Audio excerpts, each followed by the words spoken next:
విశాఖపట్నం జిల్లా కలెక్టర్గా అత్యుత్తమ సేవలు అందిస్తూ గత 2 సంవత్సరాల నుంచి విజయవంతంగా బాధ్యతలు నిర్వహిస్తున్న డాక్టర్ ఏ మల్లికార్జున గారు, నమస్కారం అండి. నమస్కారం అండి. కుల, మత, ప్రాంత, లింగ, జాతి, భాష అనే భేదాలు లేకుండా రాజ్యాంగం ఆర్టికల్ 326 ద్వారా ఓటు హక్కు కల్పించబడింది. హక్కు ద్వారా ఓటు పొందటమే కాదు, అది మనందరి హక్కుతో పాటు ఓటు వేయటం మన బాధ్యత.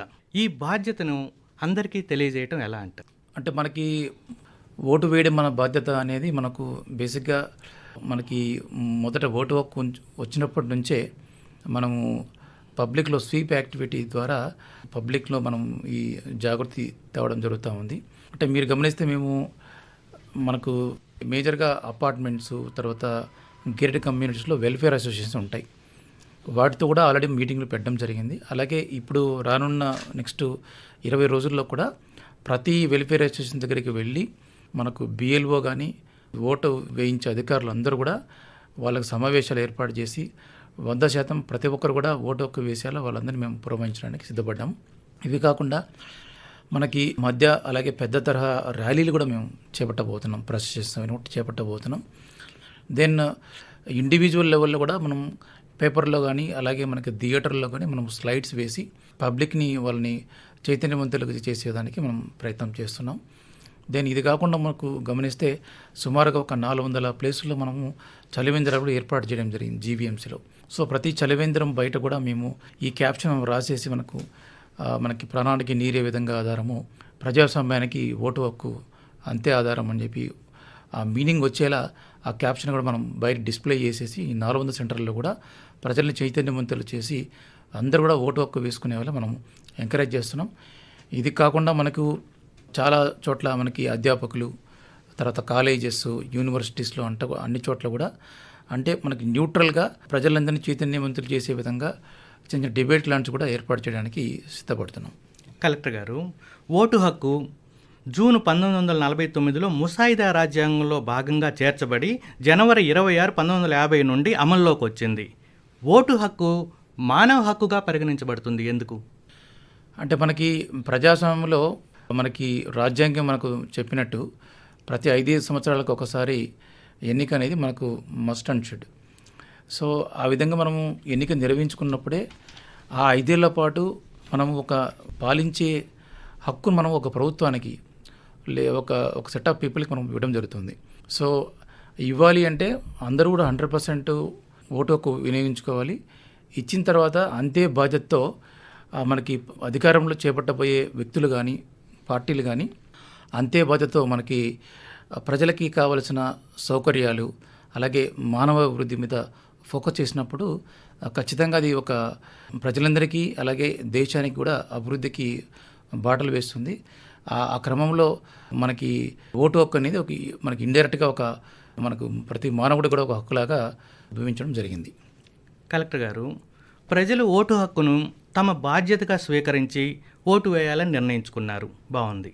సివిల్ సర్వీస్లో ర్యాంకు సాధించి ప్రతిష్టాత్మకమైన అడ్మినిస్ట్రేషన్ కాలేజీలో ట్రైనింగ్ తీసుకొని ప్రజలకు ఉత్తమమైన సేవలు అందించే అధికారులుగా మీరు తీర్చిదిద్దబడ్డారు, మంచి సేవలు అందిస్తున్నారు. అయితే ఏ ప్రభుత్వం అయినా లేదా రాజకీయ నాయకుడైనా మంచి చట్టాలను తీసుకువస్తేనే మీరు వాటిని ఇంప్లిమెంట్ చేయగలరు, ప్రజల్లోకి తీసుకువెళ్ళగలరు. మరి మంచి నిర్ణయాలు తీసుకోవాల్సిన రాజకీయ నాయకులకు ఉండవలసిన ఉత్తమ లక్షణాలు ఏమిటండి? మనకి ప్రజాస్వామ్యంలో ఎన్నికైన ప్రభుత్వం అనేది ప్రజల ఆకాంక్షలను దృష్టిలో పెట్టుకొని ప్రజల అభివృద్ధిని దృష్టిలో పెట్టుకొని మంచి పాలసీ డెసిషన్స్ అనేది తీసుకోవాల్సిన అవసరం ఉంది. అంటే ఆ క్రమంలో ప్రజలు కూడా చైతన్యవంతులయ్యి మంచి వ్యక్తుల్ని, తర్వాత మంచి అభిరుచి ఉన్న వ్యక్తుల్ని, అలాగే మనతో పాటు నిరంతరం ఉంటారు, అలాగే మన బాగోగులు చూస్తారు, మనకు ఎప్పుడు పిలిచినా అందుబాటులో ఉంటారు. అటువంటి క్వాలిటీస్ ఉన్న వ్యక్తుల్ని మనం ఎంచుకోవడం అనేది చాలా ముఖ్యం. ఎందుకంటే అటువంటి క్వాలిటీస్ ఉన్న వ్యక్తి మనకు ఎన్నిక కాబడితే నెక్స్ట్ 5 సంవత్సరాల్లో కూడా ఖచ్చితంగా ఆ స్థానికంగా ఉన్న సమస్యలని చక్కదిద్దడంలో అటువంటి నాయకుడు ఖచ్చితంగా సఫలమవుతాడు అనేది నాకున్న అభిప్రాయం. ఓటింగ్ ప్రక్రియ నుండి అనర్హులుగా ప్రకటించడానికి నియమ నిబంధనలు ఏమిటండి? అంటే ఓటింగ్ ప్రక్రియ నుంచి అనర్హులుగా ప్రకటించడం అంటే బేసిక్గా మనకు ఎపిక్ కార్డు లేదంటే మనకు ఓటర్ లిస్టులో ఉన్న ప్రతి వ్యక్తి కూడా అర్హుడే. ఒకవేళ ఏదన్నా ఈ క్రమంలో ఓటు ఒకవేళ తొలగించబడింది అంటే ఆ వ్యక్తి ఏదైనా సపోజు పర్మనెంట్గా షిఫ్ట్ అయిపోయారు, సో ఓటు తొలగించబడింది, మళ్ళీ అతను ఓటు చూసుకోకుండా అంటే ఎంటర్ చేసుకోకుండా ఉంటే అటువంటి సందర్భం తప్పనుంచి మనకి మార్కుడ్ కాపీని ఇస్తాం. మనకి ప్రతి పోలింగ్ ఆఫీసర్ కూడా, ప్రిసైడింగ్ ఆఫీసర్ కూడా మార్కుడ్ కాపీ ఇస్తాం. సో ఆ కాపీలో ఉన్న ప్రతి వ్యక్తి కూడా ఈవెన్ ఎపిక్ కార్డు తీసుకురాకపోయినా సెంటర్కి అదే 12 రకాల ఆధారాలు ఉన్నాయి. ఆధార్ కార్డుతో సహా మీకు డ్రైవింగ్ లైసెన్సు, పాన్ కార్డు ఏమున్నా కానీ ఏవి తీసుకొచ్చినా కానీ మీకు అందరు కూడా ఆ లిస్టులో ఉన్న ప్రతి వ్యక్తి కూడా మనం ఓటు హక్కు అనేది అందించడం జరుగుతుంది. ఇప్పుడు కలెక్టర్ గారు, సరే వాళ్ళకు ఎపిక్ కార్డు లేదనుకోండి, ఏ ఆధారమైన ఆయనకు ఆధార్ కానీ డ్రైవింగ్ లైసెన్స్ కానీ ఇలా ప్రభుత్వం గుర్తింపు పొందిన ఏ కార్డు తీసుకొచ్చినా కానీ ఓటు వేయనిస్తారు. అబ్జల్యూట్లీ అండి. మనకు ఇప్పుడు ఎన్నికలకి కనీసం 5 రోజుల ముందర ఓటర్ ఇన్ఫర్మేషన్ స్లిప్లని ఇవ్వబడతాయి, విఏఎస్ అంటారు. అంతకుముందు మనకు ఫోటో ఓటర్ ఇన్ఫర్మేషన్ స్లిప్ అని ఉండే ఇంతకుముందు. సో మనకి దాని బదులు మనకు ఓటర్ ఇన్ఫర్మేషన్ స్లిప్స్ అని వచ్చాయి. సో ఇవి ప్రతి ఇంటికి వెళ్ళి ఆ కాపీ తీసుకెళ్ళి కాపీకి అగ్నిష్కున్న పేరు గల వ్యక్తికి ఆ ఓటర్ ఇన్ఫర్మేషన్ స్లిప్ మనం పంచడం జరుగుతుంది. ఆ క్రమంలో ఆ పోలింగ్ చేసిన మొత్తం అంతా పంచక మిగిలిపోయిన తర్వాత ఎవరైనా ఆబ్సెంట్ అయ్యారు మనం వెళ్ళినప్పుడు, లేదంటే షిఫ్ట్ అయిపోయారు, పొరపాటున ఏదైనా డెడ్ అయిపోయారు, ఇవన్నీ కూడా మనం మార్క్ చేస్తాం, ఏఎస్డి లిస్ట్ అని ఇచ్చేసేసి.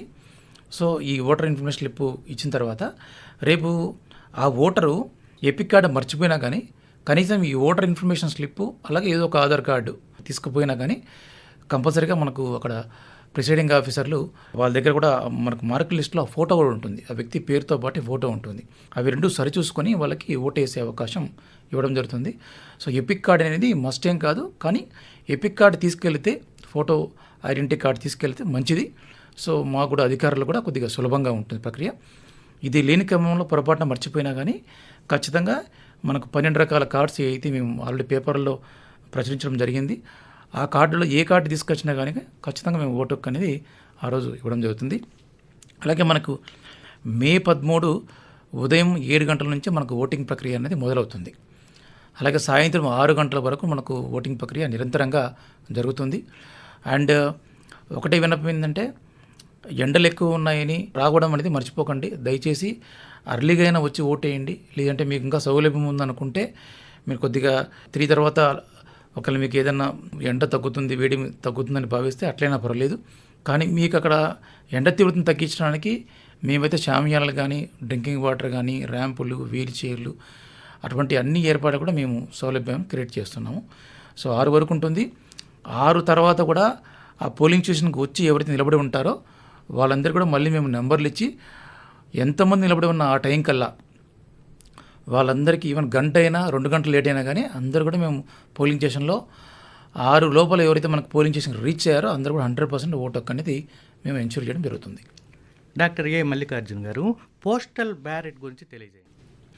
ఈ పోస్టల్ బ్యాలెట్ అనేది మేజర్గా మనకు ఎలక్షన్ డ్యూటీ మీద ఉండి ఆ రోజు పోలింగ్ కేంద్రానికి వెళ్ళలేక ఓటు హక్కును వినియోగించుకోలేని వ్యక్తులకు జనరల్గా పోస్టల్ బ్యాలెట్ ఇస్తారు. ఇందులో మేజర్గా మీకు చూసుకుంటే ఎంప్లాయీస్ కండి. సో మనకి ఎంప్లాయీస్లో 10 రకాలు ఉంటారు. మనకు డైరెక్ట్గా పోలింగ్ స్టేషన్లో కూర్చొని మనకు ఆ రోజు ఎలక్షన్ మొత్తం వ్యవహారం నడిపే ఎంప్లాయీస్ ఉంటారు.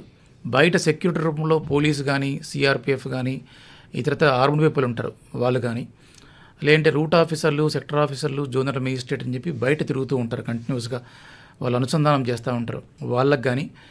అలాగే ఆ రోజు వెహికల్స్లో లేదంటే ఇతరతర మనకి సర్వీస్ చేసే డ్రైవర్లు కావచ్చు, ఇతర అటెండర్లు కావచ్చు, ఏదైనా అవసరం మేరకు మనకు అత్యవసరం పనులు చేసేవాళ్ళు అందరూ కూడా వాళ్ళందరూ కూడా మన ఓటుకు ఈ విధంగా పోస్టల్ బ్యాలెట్ రూపంలో ఇవ్వడం జరుగుతుంది.